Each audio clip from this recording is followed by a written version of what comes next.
News. Now, the International Space Station turns 20 today, a milestone in its planned 30-year mission.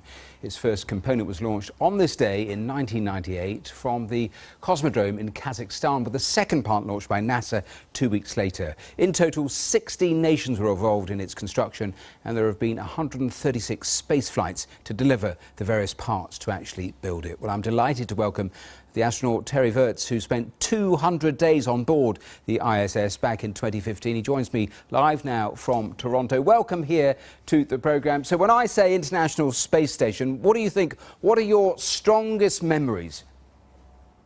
You know, floating is pretty cool. It's an experience that you just can't do on Earth. But I think seeing the planet and looking at the universe, those images are so powerful. They're beautiful to see in a book or in a movie, but you just can't describe them unless you see them with your own eyes. We're seeing pictures of you there in space now. I know you made 3 spacewalks. Tell me a little more about what those are like, because I was listening to an interview earlier in the day that you had done where you talked about a holy cow moment. Well, you know, the spacewalks were 98% work. I've never felt so busy. You don't want to waste any time. It's very dangerous to be outside. I was plugging in cables and putting grease on bolts. It was the most mundane mechanical work that you do here on Earth. And then every once in a while I'd stop and I'd turn around and I would see a view that was like I was seeing creation from God's point of view, and I was seeing things that humans weren't meant to see. And it was just spectacular beyond anything I had ever imagined.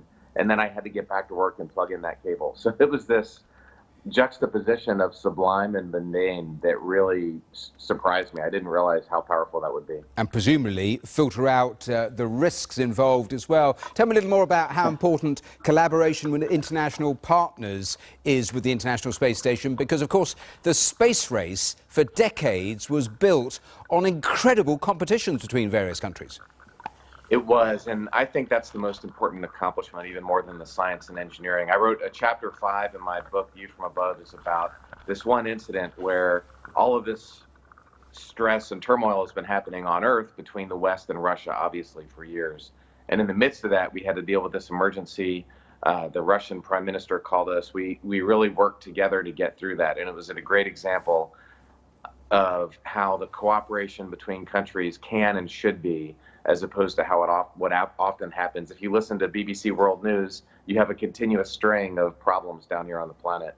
That was one example of things working really well together. Terry, we're looking at pictures as you're speaking. Now, these are pictures that pretty much everyone is familiar with over the last 20 years. But tell me of the things that perhaps we're not familiar with, the smells, the sounds on board the ISS. You know, that was really interesting. The station, people ask that all the time. It's a very metal and plastic and sterile environment. For the most part, I didn't never notice smells on a daily basis. But when a cargo ship would come up with fruits, wow, that smell was so powerful. And then if somebody went outside on a spacewalk, or when a cargo ship would deliver and you open the hatch, you would get this smell of outer space, of something that had just been out in outer space. And it was like this kind of burning, acrid, metallic, ozone-type electric sparking smell. It was very unique, but the smell of space was something I never expected. And I gather that the Russians, in terms of the psychology of, I suppose, keeping you sane for that length of time in space, would send up sounds as well. Is that right? They did. You know, flying with the Russians was the highlight of my mission. I love those guys. We're still friends to this day. They actually, one day I was floating by and I heard this bird chirping, and I looked down the exercise module and Misha Kornienko, I said, "Misha, do you have a bird down there?" And he laughed. They had sent up sounds from Earth. There was jungle bird sounds, waves lapping at the ocean, rain, even a cafe with just noise and glasses clinging. And those sounds, it really surprised me. I wasn't expecting it, but after it was about 5 months in space, they really connected me back to Earth. Yeah. Two final questions, because I think you took 300,000 still images in space. That's the most in any of those missions.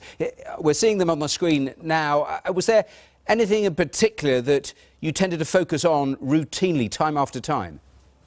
Yeah, when I got back, there's some poor guy at NASA whose job it was to count. I think he was very happy when I came back to Earth.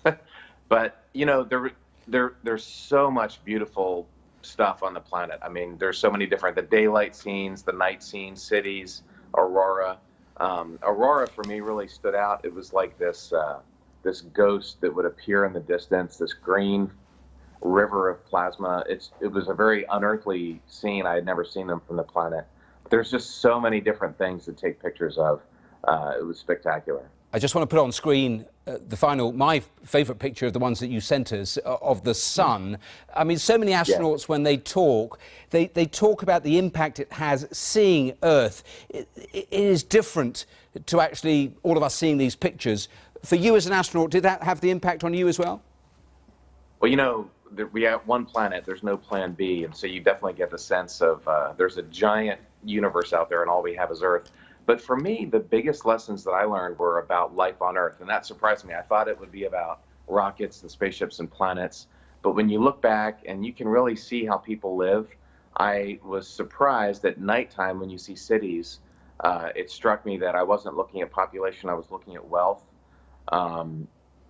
Astronauts say you don't see any borders from space, but that's not entirely true. The India-Pakistan border is very visible. And also the North Korean-South Korean border is the most, I think, stark image of how people live on the planet. Some people live in light and some people live in dark. Well, and that one picture, you can see it very easily. North Korea, South Korea really brings that home. Well, that's a really fascinating insight. Terry Virts, it's been a pleasure talking to you. Thanks so much for joining us on today's Global Programme. Thank you so much. Thank you, guys.